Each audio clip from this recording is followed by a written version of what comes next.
Hello friends, welcome to the channel. या लेक्चरपासून आपण सेकंड टॉपिक सुरू करणार आहोत, ज्याचं नाव आहे सिस्टमॅटिक्स ऑफ लिव्हिंग ऑर्गॅनिझम. 11वी बायोलॉजीमधील हा सेकंड टॉपिक आहे. पहिला टॉपिक आपण कंप्लीट केला. इथं आय बटनवरती क्लिक करा, तुम्हाला तो टॉपिक भेटेल.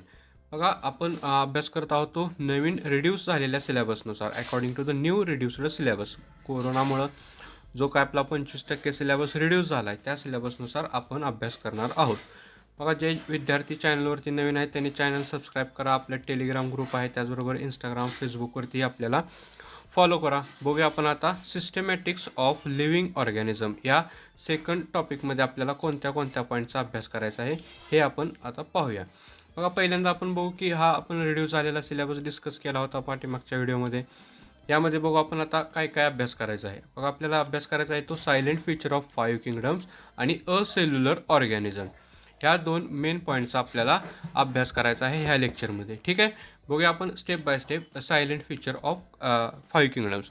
आता 5 किंगडम्स म्हणजे काय आहे किंवा ते कशासाठी यूज केलं होतं, याआधी क्लासिफिकेशन हा एक पॉईंट लक्षात घ्या. क्लासिफिकेशन म्हणजे काय, तर arrangement of organism into the group of on the basis of similarity and dissimilarity. बघा, बायोलॉजीमध्ये क्लासिफिकेशन हे एक टर्म आहे. त्यामध्ये काय केलं जातं, जर आपल्या अर्थवरती 24 मिलियन स्पेसीज आहेत प्लॅन्ट आणि ॲनिमलच्या, टोटल इतक्या स्पेसीजचं काय करायचं आपल्याला स्टडी करायचं आहे. म्हणजे टोटल एवढे ऑर्गॅनिझम आपल्या अर्थवरती प्रेझेंट आहेत. ह्या पूर्ण ऑर्गॅनिझमचा स्टडी करण्यासाठी आपल्याला त्यांची अरेंजमेंट करणं गरजेचं असतं. त्या अरेंजमेंट करण्याच्या सिस्टीमला काय म्हणतो आपण, क्लासिफिकेशन. ओके, तुम्ही पुस्तकामध्ये जर ह्या टॉपिकचा सुरुवातीपासून अभ्यास केला तर तुम्हाला लक्षात येईल की क्लासिफिकेशन काय आहे, सिस्टमॅटिक काय, आणि तो तुम्ही अभ्यास करा, कारण हा पॉईंट इम्पॉर्टंट आहे परीक्षेच्या दृष्टीनं.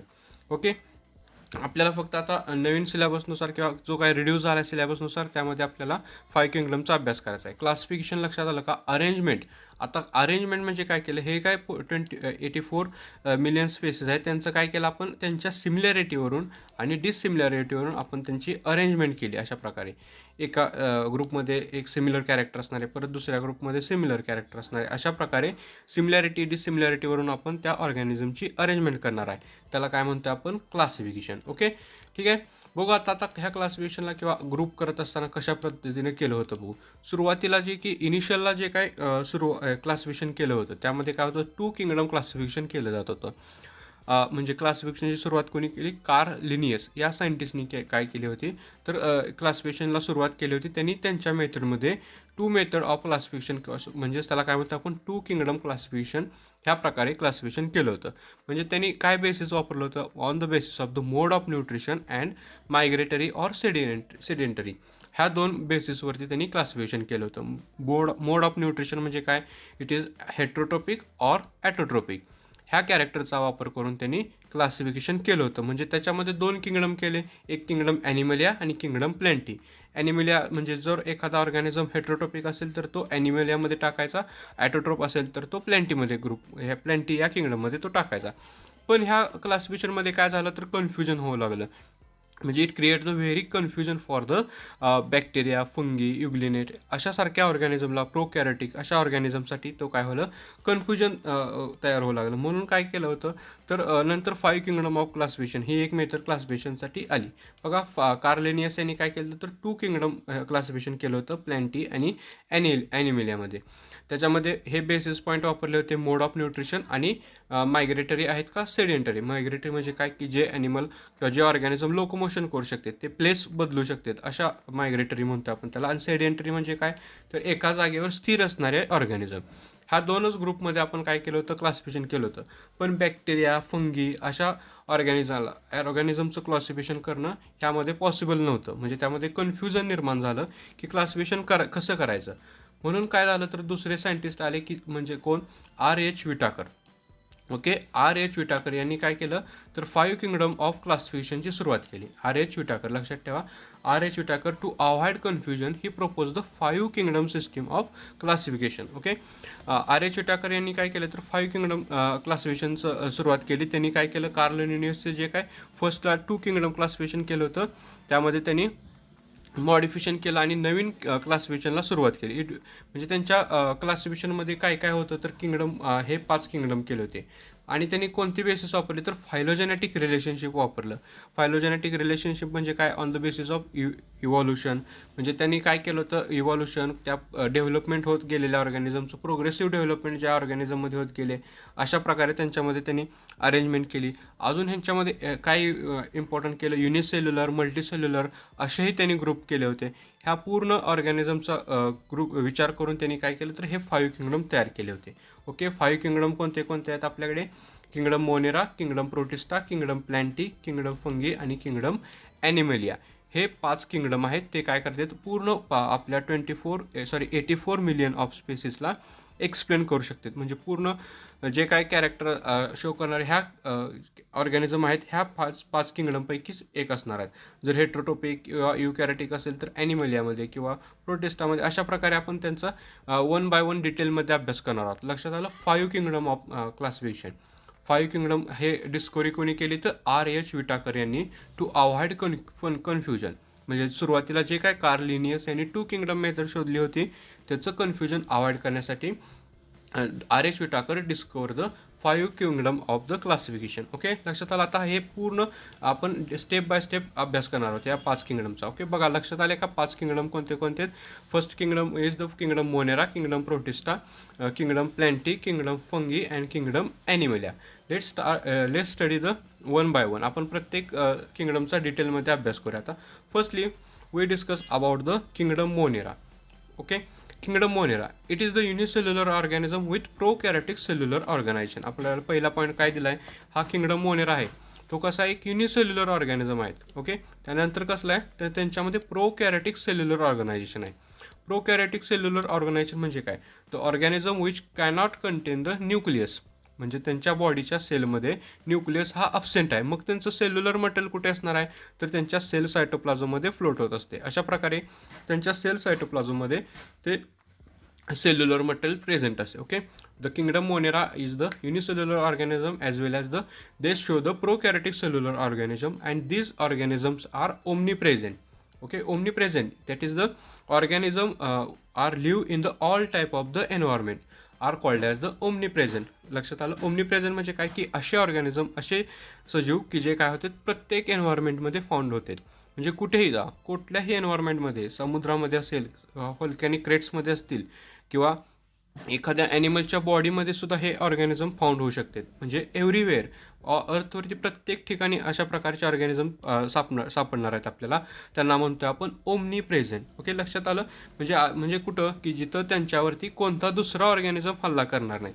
म्हणजे हे आता ऑर्गॅनिझम इथं आहेत तर इथं दुसरा कोणता तर ऑर्गॅनिझम येऊन त्यांची संख्या जर कमी करू लागला तर ते नष्ट होतील. पण जिथं कोणताही ऑर्गॅनिझम त्यांना इनहिबिट करत नाही, कोणताही ऑर्गॅनिझम त्यांना इजा पोचत नाहीत, अशा ठिकाणी ते प्रत्येक ठिकाणी ते फाउंड होणार आहेत. म्हणजे त्यांच्यामध्ये प्रॉपर्टी काय बघा, they are photo autotrophs or chemo autotrophs but or majority are the heterotrophic. म्हणजे बघा फोटो ॲटोट्रोपिक्स म्हणजे काय, फोटोसिंथेसिस. लक्षात ठेवा, they produce self energy for the development or growth. म्हणजे त्यांच्या वाढीसाठी ते काय स्वतः एनर्जी तयार करू शकतात. म्हणजे फोटोसिंथेसिस करतात. त्यांच्यामध्ये काय तर काही पिगमेंट असतील ते फोटोसिंथेसिस करतात with the help of sunlight or CO2 water. त्यांच्यापासून ते एनर्जी तयार करणार आहेत. किमोॲटोट्रोपिक म्हणजे पण तसंच झालं, सराउंडिंग केमिकलमधून ते काय करणार आहेत, स्वतःची एनर्जी तयार करणार आहेत. आणि मेजॉरिटी कसे त्यांच्यामध्ये हेट्रोटोपिक माहीत आहे आपल्याला की अदर ऑर्गॅनिझमने तयार केलेले फूड ते कन्झ्युम करत असतात. अशा प्रकारे त्यांच्या बेसिक माहिती आहे. आता डिटेलमध्ये आपण त्या मोनेराचा अभ्यास करू. बघा मोनेरामध्ये काय काय सांगितलं होतं. पहिल्यांदा आपल्याला सांगितलं it is the unicellular. Okay, it is unicellular तर अँड प्रोकॅरियोटिक सेल्युलर ऑर्गनायझेशन. म्हणजे त्यांच्यामध्ये काय आहे तर न्यूक्लियस नाही, म्हणजे न्यूक्लिअर मेम्ब्रेनमध्ये न्यूक्लियस असा प्रेझेंट नाही. पण त्यांच्यामध्ये DNA कसा आहे, DNA is the simple double standard circular single chromosome called as the nuclide. Okay, ह्यांच्यामध्ये बघा काय असणार आहे तर जो काय त्यांचा DNA आहे तो कसा आहे डबल स्टँडर्ड आहे, पण तो कसा आहे सर्क्युलर आहे. असा DNA काय झाला आहे तर सर्क्युलर झाला आहे. अशा प्रकारचा DNA त्यांच्यामध्ये फाउंड होतो आहे. ओके, आणि त्यांच्यापासून काय झालं आहे तर एक क्रोमोझोम, सिंगल क्रोमोझोम त्यांच्यामध्ये तयार झाला आहे. त्याला काय म्हणतो आपण न्यूक्लिओइड.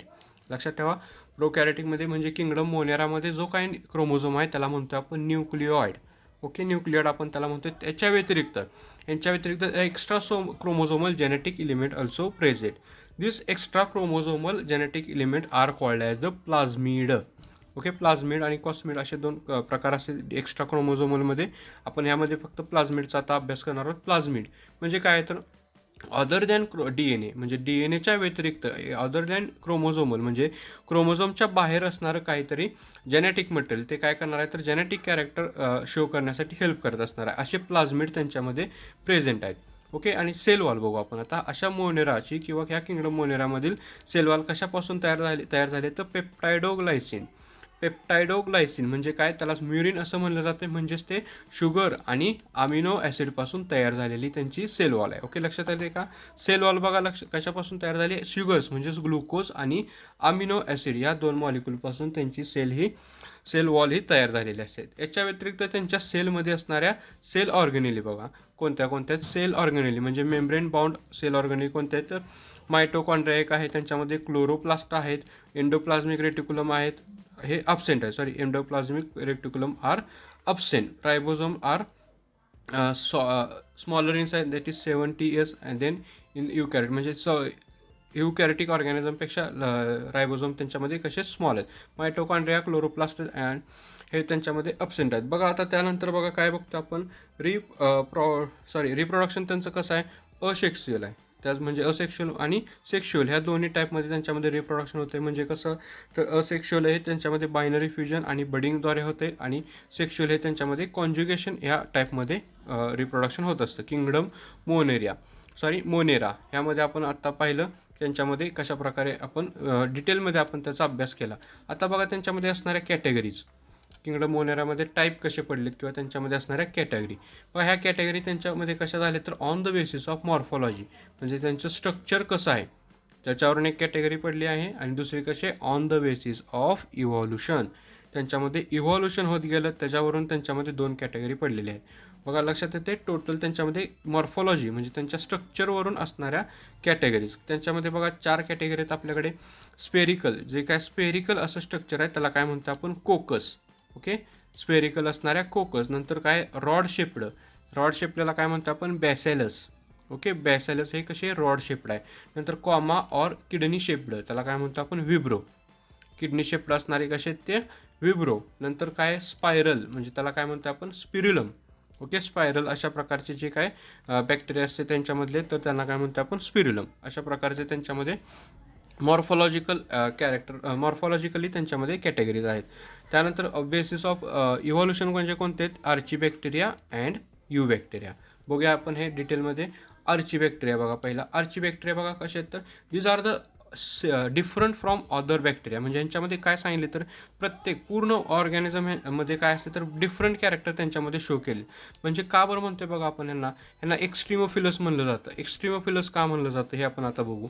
बघा हे बॅक्टेरिया कसे तर एव्हरी सिव्हिअर कंडिशनमध्ये, कितीही सिव्हिअर कंडिशन असू द्या, कोणतीही एक्स्ट्रीम कंडिशन असू द्या एन्व्हायरमेंटमधील, त्या कंडिशनमध्ये ते प्रेझेंट असतात.